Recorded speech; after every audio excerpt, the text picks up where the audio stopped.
बिल्लाहिमिनश्शैतानिर्रजीम बिस्मिल्लाहिर्रहमानिर्रहीम अल्लाहुम्मा कुल्ली वलीकल हुज्जत इब्निल हसन सलवातुका अलैहि वला आबाइही फी हाज़िहि स्साअ व फी कुल्ली साअ वलिय्यन व हाफ़िज़न व क़ाइदन व नासिरन व दलीलन व आइनन व हत्ता तुस्किनहु अर्ज़का तौअन व तुमत्तिअ फ़ीहा तवीला।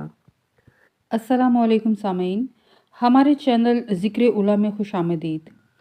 मैं आज आपके सामने इल्लामा लाजपाल हुसैन की तसनीफ़ कुफ़र की चौखट पर सजदा से इक़्तिबास पेश कर रही हूँ, जिसका बुनियादी मकसद आपकी खिदमत में ऐसा इल्म पेश करना है जिससे लोगों में ऐसा शऊर बेदार हो कि जिससे शयातीन की चालों, हरबों और गुमराहकुन ख़यालात से बचा जाए। अगर आप इस किताब का मुकम्मल मुताला करना चाहते हैं तो इस किताब की PDF को हमारी वेबसाइट www.idarakhatamulauliya.com से फ्री डाउनलोड कर सकते हैं। शैतान का कुफर और तालीम जादू। हारूत व मारूत की ड्यूटी क्या थी? इस्लाम में साहिर की क्या सज़ा है?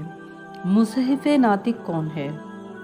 शैतान का कुफर और तालीम जादू। सूरह बकरा की आयत 102 में इरशाद बारी ताला है, और वो उन चीज़ों की पैरवी करने लग गए कि जिसे शैतान सुलेमान के मुल्क में पढ़ा करते थे।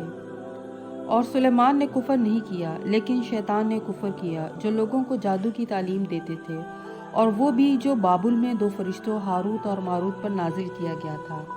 हालांकि ये दोनों फरिश्ते किसी को कुछ नहीं सिखाते थे जब तक ये ना कह लेते कि माँ सिवा इसके नहीं है कि हम एक आजमाइश हैं। बस तुम कुफर को इख्तियार ना करो। और उस पर भी लोग उनसे जादू सीख लेते थे कि जिससे खाविंद और उसकी बीवी के दरमियान जुदाई डालें। हज़रत सुलेमान इब्न दाऊद अलैहिस्सलाम बनी इसराइल के मशहूर अंबिया में से हैं और बनी इसराइल के बादशाह भी थे।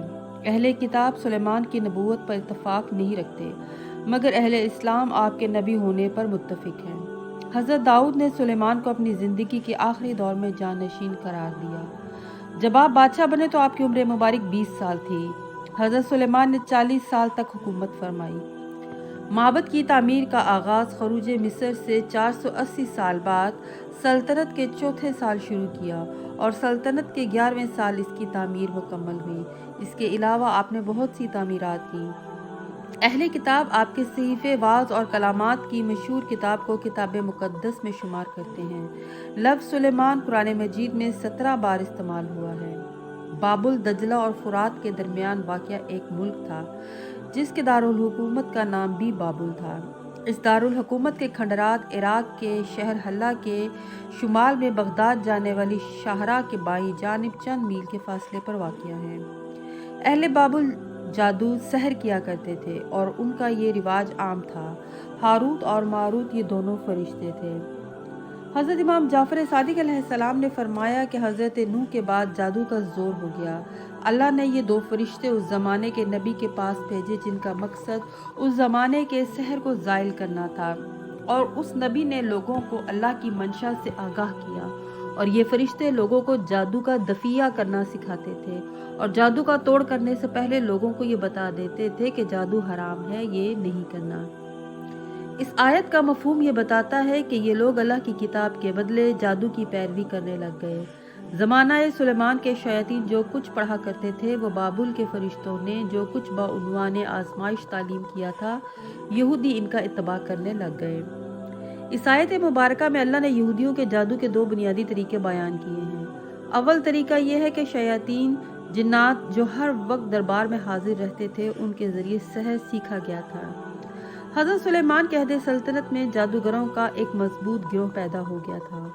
उन्होंने पूरे माशरे को जादू सिखा दिया था और उसकी तहरीरें आम कर दी थी। हज़रत सुलेमान के हुक्म से वो सारी तहरीरें जमा करके एक महफूज मुकाम पर दफन कर दी गईं।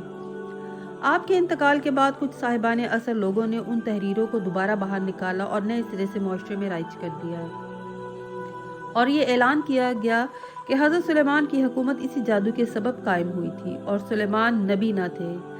ज़ईफ़ुल अक़ीदा लोग उस पर ईमान ले आए और दोबारा जादू मुआशरे में राइज हो गया। अल-मुख्तसिर ये कि तौरात यानी किताब इलाही से इनका ताल्लुक मुनक़ता हो गया और किताब इलाही के अहकामात की पैरवी करने की बजाय वो लोग गुमराह हो गए, यानी ईमान की हालत से तनज़्ज़ुल करके पस्ती में चले गए और शैतान ने उनको गुमराह कर दिया। इस्लाम के नुक्ते नज़र में जादू सीखना, दूसरों को तालीम देना और जादू करना हराम और ऐन कुफर है। اسی لیے رسول اکرم نے ارشاد فرمایا جو شخص بھی جادو کی کوئی چیز سیکھے خواہ وہ کم ہو یا زیادہ تو یقیناً وہ کافر ہو گیا اور اس کا سلسلہ اللہ سے منقطع ہو گیا۔ ساحر پر قتل کی حد ہے مگر یہ کہ وہ توبہ کرے۔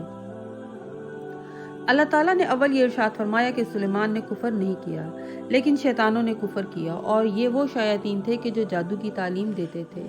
اللہ نے ہاروت اور ماروت کو جو مقرر فرمایا تو انہوں نے یہ بھی فرمایا کہ تم لوگ کفر کو اختیار نہ کرنا اور ہم تم لوگوں پر ایک آزمائش ہیں۔ یعنی اللہ تعالیٰ خیر محض ہے اور اس کے انبیاء اور ملائکہ بھی لوگوں میں امن اور خیر کا ذریعہ ہوتے ہیں جن کے ذریعے اللہ اپنے نیک بندوں تک خیر اور سلامتی نازل فرماتا ہے تاکہ اہل کفر پر اپنی حجت تمام کر دے۔ اس آیت کریمہ میں ایک بات انتہائی غور طلب ہے کہ جس سے اللہ کے علم ازلی و ابدی کا ثبوت ملتا ہے کہ ملائکہ جو جادو کا توڑ بتاتے تھے تو پہلے یہ کہہ دیتے تھے کہ ہم تمہارے لیے ایک آزمائش ہیں۔